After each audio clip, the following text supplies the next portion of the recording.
Can't See You. This your girl Ieisha, and you're watching On Top of My Game. Today's special guest, I have Kerwin Young, member of the legendary group Public Enemy.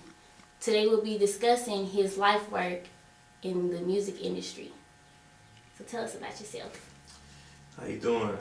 I was originally from New York City, and my dad, we relocated to Long Island, to Roosevelt, Long Island, the same community as Chuck D, Eddie Murphy, Griff, Flavor Flav, and that's pretty much where it all began for me. Seeing like Eddie Murphy in the barbershop was inspiration as a young kid growing up. And then it was around that time, I guess I was like 13, 14, I started DJing and selling tapes at school.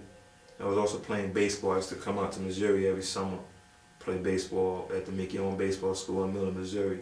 So in high school, 11th grade, I threw my shoulder out and made the commitment then to music. And it was during that same year I was a member of the NAACP Youth Council, and two of my friends I met in that, well, their parents were from British Guyana, and they had a session at Public Enemy Studio and brought me down there one day after I told them I was a DJ.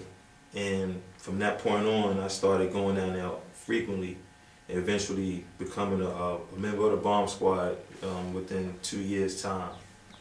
And that began my career, and I, just kept with that. So who are your music influences? Miles Davis, John Coltrane, Gil Evans, Oliver Nelson, Earth, Wind & Fire, James Brown, Sly Stone, P-Funk, Jimi Hendrix. Yeah, there's more, but it's some Russian composers, classical Russian composers, film score composers like John Williams. Okay, so what was your role in the group Public Enemy? Well, when I first started out, my role was as a assistant, like an apprentice. I would go get them food and help out, just watching them work. So eventually they would ask me to start pushing buttons and helping them out. So on the album Fear of a Black Planet, my job was basically observing and pushing buttons, getting introduced to the equipment, and we worked on America's Most Wanted, Ice Cube's first album. My job then was being in charge of like the samples that were being used on the album. So I was in charge of the log book and watching the process of pre-production. And from that, my job grew to laying down my music track in the studio, to overseeing, laying down other people's music, mixing the song, overseeing the entire album production from start to finish.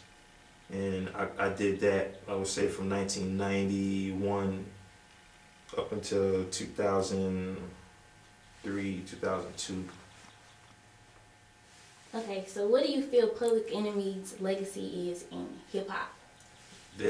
Not only their daring ability to be controversial and cutting edge, but how they developed a younger artist like Jay-Z, taking him on his first tour, schooling other artists like, say, Moni Love, Fugees, Arrested Development, and just being an impetus and like jumpstarting other artists, and it helped me to be able to do the same thing. Like I worked with Young Jock, helped him get started, Mobb Deep, developing them, and just coming out of something where it was a given community, developing other artists that allowed me to learn from that and just repeat that process. So how did the Bomb Squad develop the unique sound? It was a combination of like, it was termed rap metal. That's what Rolling Stone magazine calls it. So it was like a combination of, I would say, Hendrix, Beatles, just like electric soul, electric funk, some Sly Stone, James Brown, all that fused together with just ghetto street sound, like, and dense, fully like layered, sounds upon sounds layered, creating a new sound. And loud, noisy. It's the noise, like it's noisy. And like just in your face music. So when we hit the stage or it's in the studio, it has to be the loudest music, louder than any other artist. We wanted to like set a statement like if any artist perform before us, they don't want to perform before us. Or they're gonna have to perform before us, they don't want to perform after us.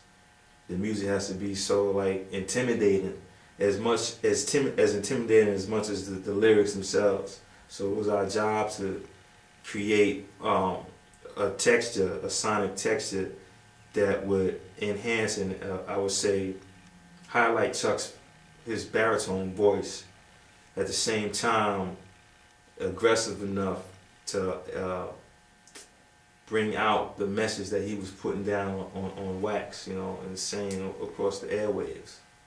That sounds like something I would do.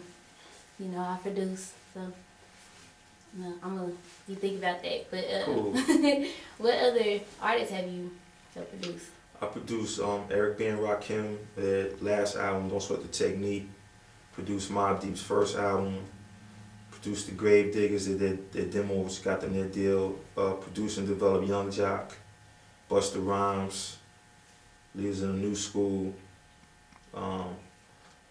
Recently, Young Jock is like the last artist I produced, rap artist. But more recently, I have an artist that's here in Kansas City called Eddie Moore and the Outer Circles, like a jazz combo. And Eddie's from Houston, Texas. They're on the RIK label. We perform around town right now. So, tell us what you're currently working on in Kansas City. Right now, helping to put together a music consortium called Panther Ray, which is going to be developing young composers here in Kansas City for chamber concerts. And we're actually putting our calendar together right now. I've worked with the Mutual Musicians Foundation earlier this season on a documentary funded by Emmanuel Cleaver II. It was just like, it's called Still Jamming. So it was on the history of Kansas City jazz. We was working on some jazz pieces in that. I've been work with Shane Evans a little bit, but mostly trying to work with hip hop producers to try to take the information on the way they produce a track and try to turn that into writing for instruments. They take the same application that they would use for a drum machine and transfer that for live instruments so they can expand the opportunities and take it back to how it used to be before the drum machine replaced the band. That's what's up. So, why did you choose UMKC out of all colleges? I feel UMKC, like the conservatory, they have the best composition program in the country because their staff, the Chinyi, Jim Mobley, Paul Rudy, and Joe Long, they're like world acclaim and Pulitzer Prize winners, Guggenheim winners. And I just felt for me it would be a great thing, plus Bobby Watson's here, who I also study with. It was just the right choice to make. That's cool. I go to UMKC and I didn't know like what I major in broadcasting, and I didn't know really what to really major in because I just like music, just period. So.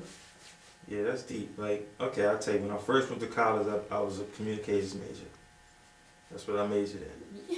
Yep. And but for me, I stopped going to school because every day I would go to school, after my first class, I'd go in the gym, play basketball, and wait for my buddy to come out of his next class, and we go into the city in Manhattan and shop our demos, try to get work. So we was freshmen trying to shop work. And although at that time I was 18, I was working with PE, but I wasn't like in yet as a producer full time. So like every day was a hustle.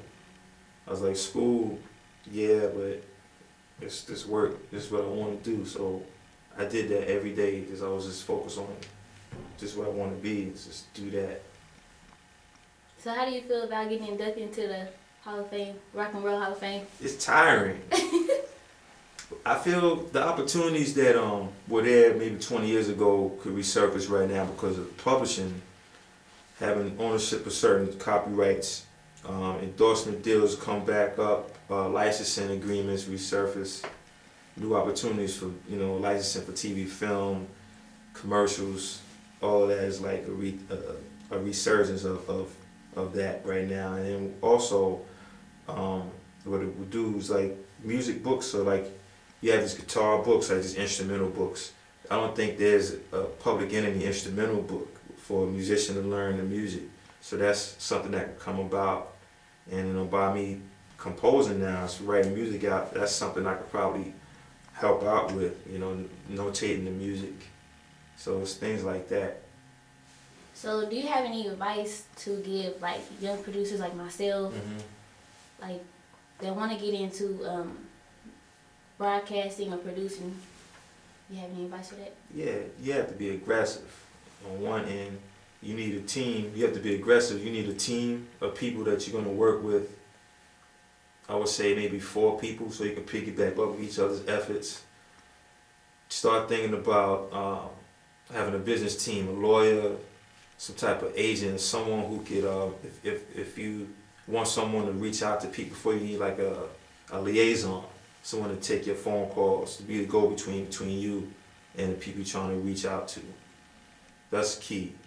And having people like friends who have the same ambitions you do, you can share the workload, because every day you get up, you want to be about the work. If you have school or a job to go to, do that, but you can't miss a day without getting something done to move forward. And to get that done, you need to have like 2 or 3 friends you're going to work with and make that happen. Every day, every day. And you should be to the point where you feel ashamed if you go to bed at night and you didn't get anything done.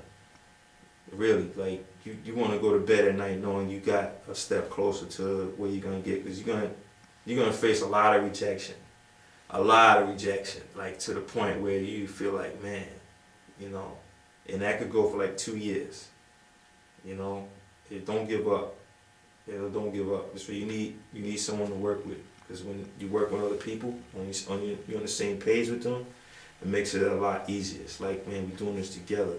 There's gonna be times you're gonna want to eat. You may not have money to eat. You may not have gas for your car, but if you with other people, it's like you're struggling together and you're getting there.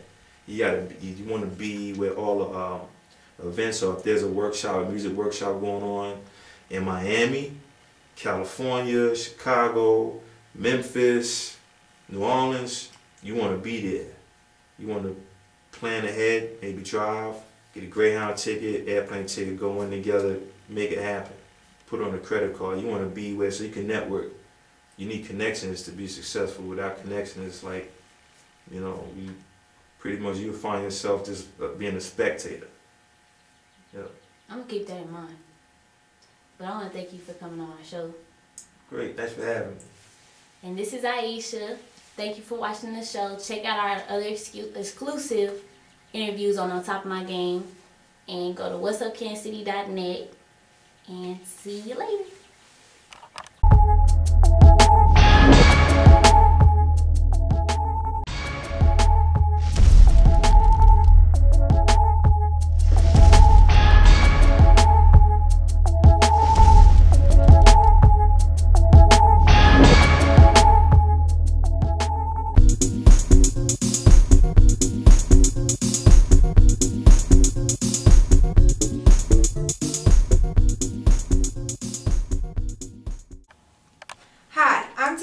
And I'm Bea. And we are the City Sisters. We're asking you to take part in the Buy Black Empowerment Initiative. Invest in our futures. We do support small businesses. We do give back to the community. We do, and always remember, Buy Black!